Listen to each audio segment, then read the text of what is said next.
And here I am again. This time I am working on a armband for Tila. Not a bracer, but an armband that goes around the bicep. And what I've done here is I've made a pattern, and this is on, and I didn't know this existed, poster board with a grid pattern, and that makes it so much easier to measure and whatnot. I've got, as you can see here, I've got some X's marked, and that's where I'm going to be placing some gemstones. Eventually, I ordered a bunch of plastic gemstones. Real gemstones would be nice, but a little out of my price range. But one might ask why I made a pattern for something that's basically a rectangle. As I said, basically so I can mark where the embellishments are going. I don't know if I'm going to add this segment to the larger Cobra armor, or if or if this is going to be a standalone. At this point, I'm thinking it's going to be a standalone, so I may edit that whole part out, or I will leave it in just to show how scatterbrained I am. I'm going to pause the video for now, and we'll get back to it in just a second. Alright, what I've done is I've made some measurement marks there. You can see where I messed up a couple times, but that's okay because we're just going to paint over this anyway.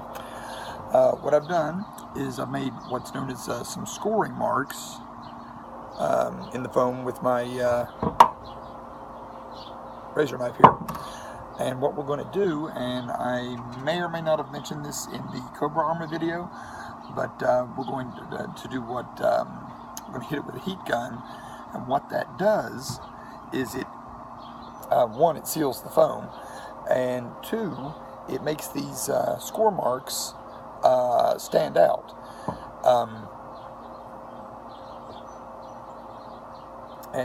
Here, these circle parts here are where I'm going to Dremel out and insert my plastic acrylic gems for a little bit of a bling factor there. We're going to see how it works out, and I'm going to hit this with the heat gun, and I'll be back to you in a minute. So I had an idea off camera, and I made a decision. I don't know if this was the right decision to make or not, but I'll find out. I went ahead and dremeled out the circles for the gems. Reason being that once I hit it with the heat, everything's going to contract and become slightly smaller. So hopefully that was the right choice. But got my handy dandy heat gun, so I'm going to hit this with hit the foam with that, and maybe you'll get to see what I'm talking about when I say that the score marks will become more pronounced.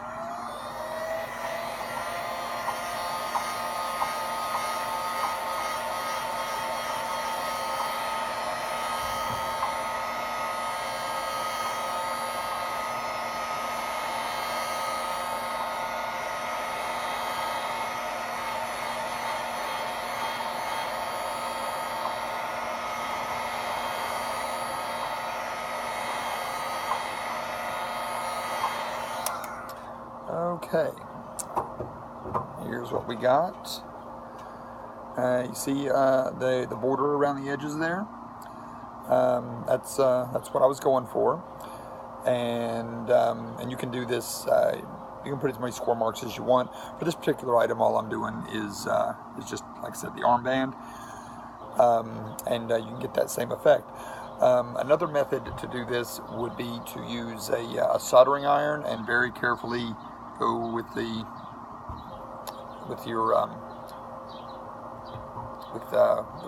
lines you've made on your foam. Forgot how to speak there for a moment. I picked up this technique from, and I don't remember who showed me first. I don't remember if it was Griffin Cosplay or if it was Bio Cosplay. They might have showed it to me at the same time, but shout out to both those guys. I'll put a link to their stuff down below somewhere. Okay, I'm gonna wrap up for a moment and be back with you soon. Okay, boys and girls, I've got an update. I've applied one coat of plasti-dip to the piece. What that does is that seals the foam so that the paint doesn't get absorbed when you put your when you go to paint, of course.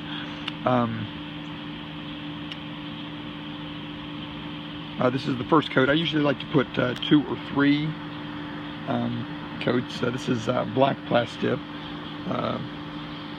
Not a sponsor, but just what I use. And I'm going to apply a second coat. You want to put it on in thin, even coats, because you don't want drips and runs. It's because that just looks bad. And I'm going to get the edges over here. And I don't know if I got the other edge over here or not. And this doesn't take very long to dry, and I'm going to come back with some paint. Okay, now what I've done is I've put down a base coat of silver on the thing, because I'm going to make these this outside edge look like weathered steel. And I'm going to do the inside in a copper. Now, I don't have any copper colored acrylic paint, so what I'm going to do is I'm going to use a technique that was shared with me from RJ Hattie. Some of you might know him from a little show on Sci-Fi called Face Off. He's local to here, and I've worked with him on one project. Hopefully, maybe we can collaborate on something if his schedule ever allows it. But anyway, what he showed me, and I don't know why I never thought of this, but I can take some spray paint, spray it on a paper plate here, and then take my brush and just paint it on. I'm going to do that, and I'll see you in a minute. All right.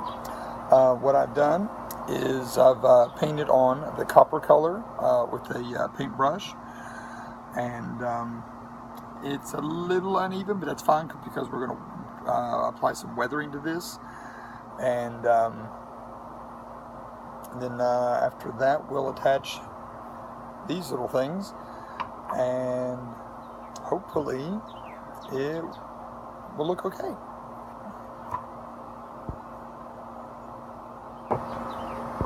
All right, I've done a bit of weathering here, and I don't know if you can see that, but looks a little dirty, little left out in the weather.